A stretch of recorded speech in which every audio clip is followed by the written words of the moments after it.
Good day, this is Professor Will, CBMD PhD. Today's Friday, May 28, 2021.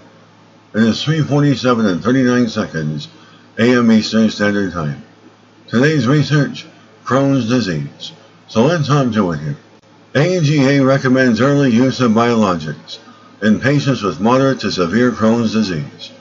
Date May 27, 2021. Source, American Gastroenterological Association. Crohn's disease, a type of inflammatory bowel disease, IBD, that causes inflammation, pain, and swelling in the gastrointestinal tract, can cause daily health problems, frequent hospitalizations, and surgery when not adequately controlled. While there is no cure for Crohn's disease, there are treatments that can help patients live a symptom-free life. After a detailed review of available literature, the American Gastroenterological Association, AGA, has released new clinical guidelines outlining the benefits and risk of each drug currently available to Crohn's patients.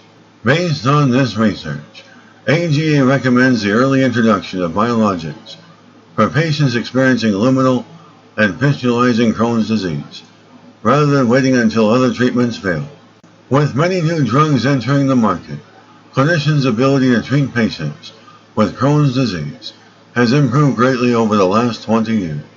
We hope this new guideline serves as a manual for clinicians in selecting the right therapies for their patients, which should lead to improved patient outcomes and less need for invasive surgery.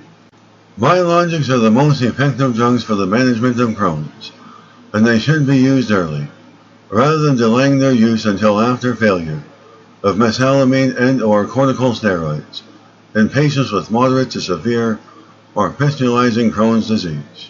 These drugs are antibiotics and can more precisely target the immune system, which is causing the inflammation in Crohn's disease. Anti-tumor necrosis factor anti-TNF agents or ustekinumab are recommended, and vedolizumab is suggested as a first-line treatment. In patients who have previously not responded to anti-TNF agents, AGA recommends ustekinumab or vedolizumab. The biologic natalizumab is no longer recommended due to potential adverse events and the availability of safer treatment options.